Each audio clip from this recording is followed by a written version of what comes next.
네, 오늘은 경솔이 아니하여야 하리라, 경솔이 아니하여야 하리라라고 제목을 잡은 것은요. 36절에 보면 이 서기장이 이렇게 막 소요를 일으키는 소동을 일으키는 자들을 향하여서 너희가 가만히 있어 무엇이든지 경솔이 아니하여야 하리라고 이렇게 말해주고 있기 때문입니다. 그래서 제가 이 경솔하다라는 단어를 사전에 찾아보니까요. 말이나 행동이 조심성 없이 가볍고 신중하지 못한 상태를 말하는 것이에요. 그러니까 생각이나 판단 없이 즉흥적으로 행동하거나 상대방의 입장을 고려하지 않고 가볍게 말하는 태도가 경솔함이거든요. 그렇다면 우리는 이와 반대되는 길을 가야 되는데, 그렇다면 이 경솔함을 피하려면 어떻게 해야 될지 두 가지로 나눠볼 텐데요. 첫 번째로는요. 경솔하지 않으려면 군중 심리를 피해야 합니다. 32절인데요. 사람들이 외쳐 어떤 이는 이런 말을 어떤 이는 저런 말을 하니 모인 무리가 분란하여 태반이나 어찌하여 모였는지 알지 못하더라. 네, 어제 말씀에 이 데메드리오라는 사람이 선동을 일으켰습니다. 그래서 막 사람들이 바울과 같이 다니는 그 마게도냐 사람 가이오 또 아리스다고를 붙들어 연극장으로 달려 들어간 상황입니다. 그런데요, 사람들이 어떤 사람은 이런 말, 어떤 사람은 저런 말을 한다라고 말하고 있는데 이게 의미하는 게 뭐겠습니까? 정말 자기가 옳은 말만 한다라고 볼 수 있어요. 이것은 마치 성경에 여러분 그 사사시대에 보면요. 사람들이 자기 소견에 옳은 대로 행하였다라고 나와요. 자기 소견에 옳은 대로 행하였다라는 것은 자기 마음대로 행하였다라는 것이겠죠. 그러니까 지금 이 사람들이 모여서 자기 소견에 옳은 대로 이 말, 저 말을 내뱉는데 근데 그 결과가 뭡니까? 무리가 분란하였다라고 말씀해주고 있는 것입니다. 그래서요, 태반이나 어찌하여 모였는지 알지 못하였다. 정말 이 군중 심리에 끌려가고 있는 자들의 모습이겠죠. 33, 34절에요. 유대인들이 무리 가운데서 알렉산더를 권하여 앞으로 밀어내니 알렉산더가 손짓하여 백성에게 변명하려 하나 그들은 그가 유대인인 줄 알고 다 한 소리를 외쳐 이르되 크다 에베소 사람의 아데미여 하기를 2시간이나 하더니 그러니까 유대인들이요 알렉산더를 앞으로 내보내요. 이 알렉산더가 누구일까를 추정해 보면요. 디모데후서 4장 14절에 보면 바울을 괴롭힌 인물로 지목한 아마 구리생호 세공업자 알렉산더였을 겁니다. 아마 무리 중에서 아데미를 모욕하는 사람들이 유대인이라고 말하는 사람들이 있었을 거예요. 그러니까 유대인들이요. 우리 이미 로마에서 유대인들과 그리스도인들과의 갈등으로 추방당한 일이 있기 때문에 예, 여기서 우리는 저 그리스도인들하고 다르다라고 말하고자 알렉산더를 앞으로 내보냈다라는 것이겠죠. 이건 유대교와 관련이 없다라는 것을 주장하라고 알렉산더를 내보냈다라고 볼 수 있는데 근데 이 모인 사람들의 반응이 어떻습니까? 34절에요. 그들은 그가 유대인인 줄 알고 알면 어떻게 해야 되겠습니까? 뭐 들어봐야겠죠. 근데요, 들을 생각이 전혀 없어요. 다 한 소리로 외쳐 이르되 크다 에베소 사람의 아데미여라고 말하는 것이에요. 이걸 2시간이나 외쳐댔다라는 겁니다. 여러분 이게 뭘 말하겠습니까? 유대인들의 말을 듣기 싫다라는 겁니다. 이 군중 심리가 가진 위험성이 무엇이냐면 다른 사람의 말을 전혀 들으려고 하지 않는다라는 것이죠. 자기 마음대로 자의적으로 해석하고서는 상대방의 이야기는 전혀 듣지 않는다라는 거예요. 그게 사실인지 아닌지는 이들에게는 중요하지 않는다라는 거. 이게 바로 군중 심리가 가진 위험성이겠죠. 그리고요, 이 군중 심리를 이용하는 사람들이 참 너무나 많이 있습니다. 그래서 악의적으로 자신들의 입맛에 맞게 편집하거나 사람들의 감정만을 건드리는 것이죠. 오늘 이 에베소에 나온 이 군중들의 모습과도 너무 흡사합니다. 왜 나온지 몰라요. 왜 분노하는지 모릅니다. 그저 휩쓸려 왔을 뿐이죠. 왜 이들이 휩쓸렸겠습니까? 그것은 그냥 기분만 중요하고 자존심만 중요하기 때문이라는 것입니다. 예, 그래서 자기만 옳다고 생각하여 상대방의 말을 듣지 않는, 이게 바로 군중 심리를 통하여서 나타난 것입니다. 이거에 대하여서는 그 어른용 큐티 묵상간증 재혼극장의 소동에 보면, 이분은 재혼을 하신 분인데 당시 4살 딸은 재혼한 남편을 친아빠로 알고 있었다고 합니다. 이분 또한 2번 이혼한 여자가 되고 싶지 않아 남편의 비위를 맞추며 살아보려고 했지만 노력이 통하지 않고 상황이 더 나빠졌다고 합니다. 거기 이런 내용이 나오더라고요. 가지고 왔는데, 그러다 저희 가족은 큐티하는 공동체로 인도되어 말씀을 듣고 영육간에 조금씩 살아났습니다. 그런데 사춘기였던 큰딸이 아빠가 친부가 아니라는 사실을 알게 되면서 혼란스러워했습니다. 크게 상처받은 딸은 가족에게 미움과 원망을 쏟아내며 난폭하게 굴었습니다. 이는 폭력으로 이어져 급기야 남편과 제가, 또 남편과 큰딸이 서로 경찰에 신고하는 분란이 일어났습니다. 연극장에 모여 크다 에베소 사람의 아들이여 라고 외친 에베소 사람들처럼 온 가족이 자기만 옳다며 상대방의 말을 듣지 않으려 한 것입니다.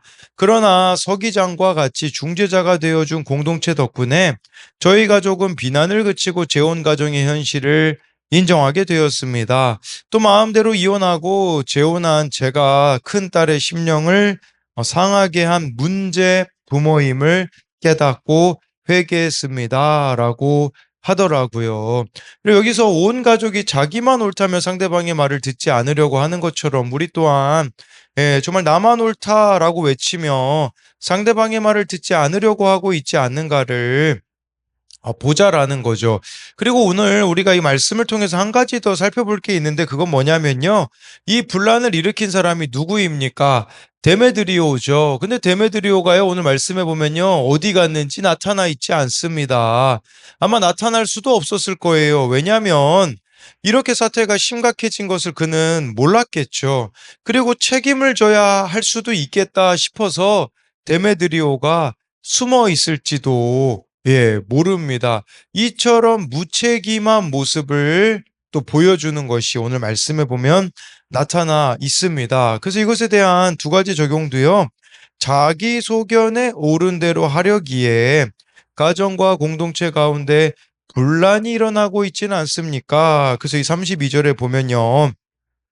어떤 이는 이런 말, 어떤 이는 저런 말, 정말 자기 생각만을 이야기하는 거죠. 그래서 결국은 무리가 분란하였다를 가지고 만든 질문이고요. 또 한 가지는요.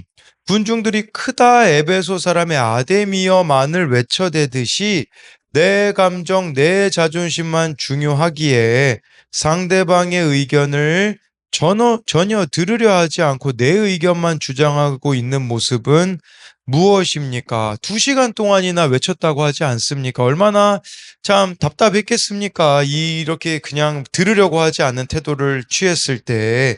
그래서 우리도 이런 좀 태도를 취하는 모습이 있진 않는가 돌아보자라는 겁니다. 2번째로는요, 경솔하지 않으려면 진정한 모임이 되어야 합니다. 35절부터 37절인데요. 서기장이 무리를 진정시키고 이르되 에베소 사람들아, 에베소 시가 큰 아데미와 제우스에게서 내려온 우상의 신전지기가 된 줄을 누가 알지 못하겠느냐? 이 일이 그렇지 않다 할 수 없으니 너희가 가만히 있어 무엇이든지 경솔히 아니하여야 하리라. 신전의 물건을 도둑질하지도 아니하였고 우리 여신을 비방하지도 아니한 이 사람들을 너희가 붙잡아 왔으니.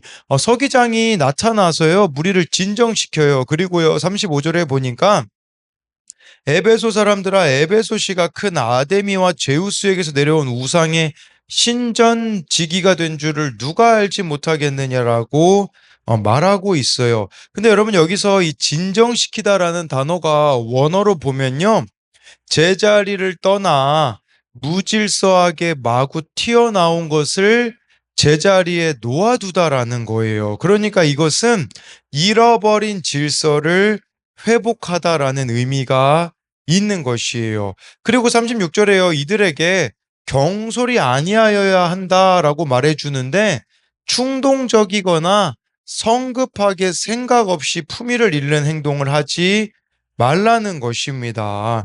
여러분 우리도요. 그날그날 일어나는 일들에 대해서 경솔히 행하고자 할 때가 있을 수 있어요. 그것은 바로 여러분들이 경솔히 행한다라는 것은 충동적인 결정을 내리는 거, 성급하게 감정대로 행동하는 거, 생각 없이 말하는 것도 바로 경솔히 행하는 것이 될 수 있거든요. 그렇기 때문에 우리가 이 경솔히 아니하기 위하여서 필요한 게 뭡니까? 정말 그날의 말씀에 비추어서 나아가는 것이겠죠. 37절에요. 바울이 이제 또 범하지 않은 그 죄의 목록에 대해서 이 서기장이 말해 주는데요. 그것은 이 뭐 바울이 신전의 물건을 도둑질하지 않았다. 그리고 아데미 여신을 비방하지도 않았다라고 이렇게 말해 주고 있어요. 그러니까 이 서기장이 객관적으로 이 상황에 대하여서 이렇게 판단을 내리는 것이겠죠. 우리가 그날 참 말씀이 필요한 이유가 여기 이제 두 가지가 나온 거죠. 제가 말한 것처럼 첫 번째로는 경솔이 아니하기 위하여 우리에게 그날 말씀이 필요하다. 또 한 가지는요. 이 지금 객관적으로 문제를 바라볼 수 있기 때문에 그날에 이렇게 말씀과 기도가 우리들 가운데 필요하다라는 것이겠죠. 38절 39절을 보면요. 만일 데메드리오와 그와 함께 있는 직공들이 누구에게 고발할 것이 있으면 재판 날도 있고 총독들도 있으니 피차 고소할 것이요. 만일 그 외에 무엇을 원하면 정식으로 민회에서 결정할지라. 그래서 데메드리오와 그와 함께 있는 직공들이요. 고발할 거 있으면 뭐 재판 날도 있고 총독도 있으니까 고소해라. 그리고 만일 무엇을 원하면 정식으로 39절에 민회에서 결정할 거라고 말하는데 이렇게 말하고 있다라는 것 자체가 이들의 모임이 불법이었다라는 거예요. 그럼 제가 이대지 제목을 이 경솔하지 않으려면 진정한 모임이 되어야 된다. 이 모임이란 단어가 오늘 말씀에 많이 나와요. 39절에 민회라는 단어도 이게 헬라어로요. 에클레시아라는 단어거든요. 뿐만 아니라 여러분 여기 41절에 모임이란 이 단어도 에클레시아예요. 이 에클레시아라는 단어가요. 두 가지로 쓰이게 되어져요. 하나는 교회라는 단어도 여러분 에클레시아라는 단어가 쓰입니다. 그리고 여기서 나와 있는 이 민회나 이 여기서 41절에서 말하는 모임은 세상의 모임이라는 거예요. 그럼 우리가 이제 생각해 봐야 되는 게 있어요. 세상의 모임과 교회 공동체의 모임이 무엇이 다른가 하는 부분에 대해서 생각해 보자라는 것이겠죠. 여러분 세상의 모임은요. 그냥 시시비비를 가리기 위한 모임입니다.